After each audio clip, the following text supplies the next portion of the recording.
Selamat pagi, perkenalkan nama saya Dewi Wulandari dengan nomor NPM 23150300031. Di sini saya akan menjelaskan sedikit tentang materi yaitu kooperatif tipe jigsaw. Pertama, pembelajaran jigsaw ini merupakan salah satu teknik pembelajaran kooperatif atau pembelajaran secara berkelompok. Tipe ini diperkenalkan oleh Elliot Aronson pada tahun 1971 dan tipe ini bertujuan untuk meningkatkan interaksi antar siswa dan menciptakan pembelajaran yang aktif, partisipatif, dan juga menyenangkan. Dan terakhir, tipe ini sangat cocok digunakan untuk berbagai jenjang pendidikan dan juga mata pelajaran. Selanjutnya adalah pengertian pembelajaran jigsaw. Dalam pembelajaran modern, diperlukan pendekatan yang mendorong partisipasi aktif dari siswa. Model jigsaw inilah yang merupakan salah satu metode pembelajaran kooperatif yang efektif untuk meningkatkan keterlibatan siswa dalam memahami materi secara mendalam. Dalam konteks pendidikan jasmani atau PJKR, jigsaw bisa diterapkan untuk membagi materi olahraga yang kompleks agar lebih mudah dipahami siswa secara kolaboratif. Jigsaw sendiri merupakan sebuah teknik pembelajaran kelompok di mana siswa dibagi menjadi ahli dalam suatu bagian materi lalu mengajarkan kepada teman sekelompoknya. Seperti kepingan puzzle atau sering disebut dengan jigsaw, setiap siswa memegang satu bagian penting dari keseluruhan materi. Di sini, pembelajaran jigsaw menekankan pada kerjasama, tanggung jawab, dan keterampilan komunikasi.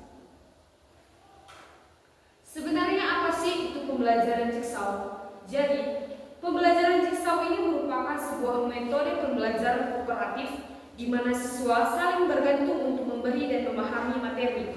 Mereka bekerja dalam dua kelompok utama, yaitu satu, kelompok asal. Semua siswa berada di kelompok utama. Dan yang kedua adalah kelompok ahli, di mana siswa akan berpindah ke kelompok lain yang membahas satu bagian materi, lalu kembali ke kelompok asal untuk mengajarkan bagian itu ke teman-temannya. Tujuan pembelajaran jigsaw. Jadi, tujuan pembelajaran jigsaw ini ada beberapa, di antaranya: satu, mendorong siswa menjadi pembelajaran aktif, bukan hanya pendengar pasif. Yang kedua, meningkatkan keterampilan sosial dan akademik secara bersamaan. Dan yang ketiga adalah menumbuhkan rasa tanggung jawab terhadap proses dan hasil belajar dari kelompok. Di dalam pembelajaran jigsaw terdapat beberapa prinsip, yaitu satu, interdependensi positif. Artinya, setiap anggota kelompok bertanggung jawab atas pemahaman materi yang dimiliki dan diajarkan ke anggota lainnya. Yang kedua adalah tanggung jawab individu. Setiap siswa harus menguasai bagian materi dan mampu menjelaskan kepada kelompok. Yang ketiga adalah interaksi tatap muka, di mana diskusi dan kolaborasi antar anggota kelompok sangatlah penting. Selanjutnya adalah keterampilan sosial, artinya mengembangkan kemampuan komunikasi, mendengarkan dan menghargai pendapat orang lain. Dan yang terakhir adalah evaluasi kelompok dan individu, artinya proses belajar dievaluasi secara individu maupun secara kelompok. Ciri khas dari pembelajaran jigsaw: satu, keterlibatan aktif. Sama seperti sebelumnya, artinya semua siswa berperan penting dalam menyampaikan materi. Dan yang kedua adalah kemandirian. Siswa mempelajari materi secara mandiri sebelum berbagi. Yang ketiga, saling ketergantungan positif. Di sini, keberhasilan kelompok bergantung pada kontribusi setiap anggota. Yang keempat adalah refleksi dan evaluasi. Setelah diskusi, siswa dan guru akan melakukan evaluasi secara bersama. Oke, langkah-langkah model jigsaw. Jadi, terdapat beberapa langkah-langkah, di antaranya: satu, guru akan membagi kelas menjadi kelompok asal, yaitu 4-6 siswa per kelompok. Yang kedua, materi dibagi menjadi beberapa bagian atau subtopik. Dan yang ketiga adalah setiap siswa dalam kelompok asal mendapat satu bagian materi. Yang keempat, siswa yang mendapat bagian sama berkumpul membentuk kelompok ahli.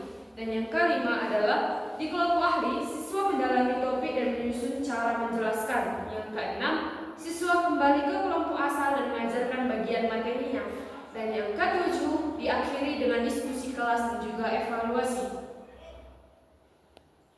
Contoh implementasi di pembelajaran olahraga. Materi dasarnya itu dasar-dasar nomor atletik seperti lari, lompat, dan juga lempar. Pembagian submateri. Kelompok 1 adalah teknik lari cepat. Kelompok 2 teknik lompat jauh. Yang ketiga teknik lempar lembing. Yang keempat teknik lari estafet. Langkah implementasinya adalah 1. Guru membagi siswa menjadi kelompok asal yaitu 4 orang. Yang kedua, setiap siswa mendapatkan topik dan tergabung ke kelompok ahli sesuai dengan topiknya. Yang ketiga, di kelompok ahli mereka belajar teknik, peraturan, demonstrasi dari video dan atau dari guru. Yang keempat, kembali ke kelompok asal yang menjelaskan dengan praktik sederhana. Yang ketujuh, sesi latihan bersama dilakukan untuk menerapkan hasil diskusi. Yang kedelapan adalah penilaian. Penilaian dilakukan berdasarkan pemahaman dan keterampilan yang ditampilkan oleh siswa tersebut. Selanjutnya adalah manfaat dari pembelajaran Jigsaw. Jadi, manfaat Jigsaw dalam pembelajaran PJOK atau Pendidikan Jasmani Olahraga Kesehatan adalah 1. Meningkatkan pemahaman teknis lewat pengulangan penjelasan dari praktik. Yang kedua, melatih komunikasi saat menjelaskan teknik kepada teman. Yang ketiga, mendorong kerjasama tim dalam olahraga yang memang menuntut kolaborasi. Yang keempat, mengurangi kecemasan siswa yang pasif dalam praktik langsung. Dan yang kelima adalah mendorong keaktifan semua siswa bukan hanya yang atletis. Di balik kelebihan terdapat tantangan. Tantangannya adalah 1. Siswa kurang aktif. Dengan solusi yang diberikan adalah dorongan dengan reward dan fasilitas peran yang jelas. Yang kedua, kurangnya penguasaan materi. Maka solusi yang diberikan adalah memberikan panduan belajar yang jelas dan juga video tutorial. Yang ketiga adalah waktu terbatas. Maka solusinya yang paling tepat adalah pilih materi yang bisa dibagi ringkas, fokus pada inti teknik. Yang keempat adalah kesalahan pahaman. Di sini solusinya guru akan tetap memantau dan klarifikasi setelah diskusi. Dapat disimpulkan bahwasannya 1. Model Jigsaw bukan hanya cocok untuk pembelajaran teori, tapi sangat efektif dalam konteks pembelajaran olahraga. Yang kedua, memberikan peluang bagi semua siswa untuk berpartisipasi aktif, belajar dari teman, dan menerapkan langsung keterampilan yang dipelajari. Dan yang ketiga adalah dengan bimbingan guru yang tepat, pembelajaran olahraga akan menjadi lebih kolaboratif, bermakna, dan juga menyenangkan.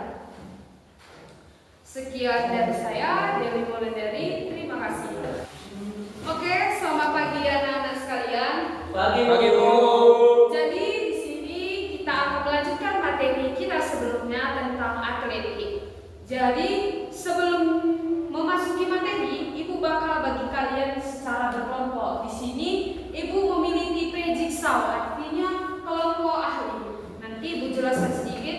Coba kita berhitung mulai dari Armando 1 sampai 4 dan dilakukan secara ulang. 1, 2, 3, 4, 5, 6. Bukan gitu aku. Jadi hitungnya 1 2 3 4 1 2 3 4. Oke, coba ulang. Dimulai dari Armando. 1, 2, 3, 4, 1, 2, 3, 4. Oke, jadi di sini kita ada 2 kelompok. 1 2 3 4 yang pertama disebut kelompok asal. 1 2 3 4 yang kedua disebut kelompok asal. Sedangkan yang nomornya sama yaitu 1 dan 1, 2 dan 2, 3 dan 3, 4 dan 4 disebut dengan kelompok ahli. Jadi untuk yang nomor 1 bakal Ibu kasih materi tentang teknik lari cepat. Sedangkan nomor 2 teknik lompat jauh. Yang ketiga tentang teknik lempar lembing dan yang keempat adalah teknik lari estafet. Jadi di sini tiap nomor-nomor bagian akan melakukan diskusi secara bersama. Artinya kalian di sini disebut ahli. 1 dengan 1, 2 dengan 2, 3 dengan 3, 4 dan dengan 4. Setelah kalian melakukan hasil diskusi bersama kelompok ahli kalian, maka kalian akan kembali ke kelompok asal kalian, yaitu kelompok pertama yang tadi 1, 2, 3, 4. Jadi Ibu bakal beri kalian waktu untuk diskusi, kemudian nanti hasilnya akan kalian jelaskan ke kelompok kalian, kemudian Ibu bakal evaluasi. Ibu kasih waktu diskusi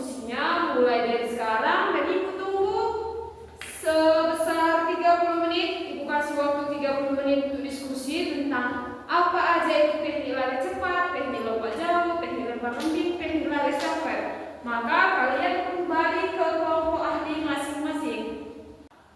Oke, waktunya udah siap. Jadi ibu mau salah satu dari teman kalian dengan nomor ahli 1 yaitu Misa Ginting coba maju ke depan. Coba maju sini.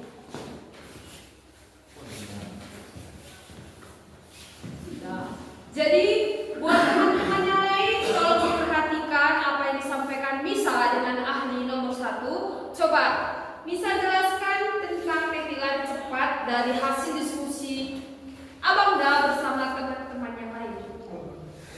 Coba kasih tahu ibu apa itu teknikan cepat, gimana kelebihannya, kekurangannya. Coba. Teknik lari cepat itu kita berlari sampai tujuan dengan cepat. Oke, lanjut. Kelebihannya cepat sampai tujuan. Jadi itu aja yang kalian diskusikan dari kelompok ahli nomor 1.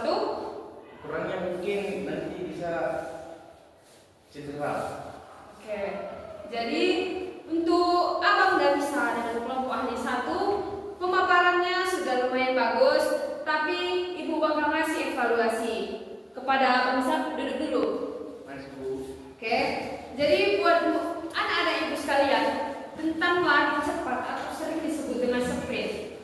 Lari cepat ini merupakan salah satu nomor atletik di mana pelari bakal menempuh jarak tertentu dalam waktu sesingkat mungkin. Abang bisa nomor lari sprint ada berapa? Jaraknya? Ada 3 Bu. Ya, sebutkan. Dari 100 meter. Ya. 500. Kemudian 800. 400. Jadi apa yang disampaikan Abang Misa ini udah betul di kelompok ahli nomor 1. Dia bakal menyampaikan ke kelompok asalnya.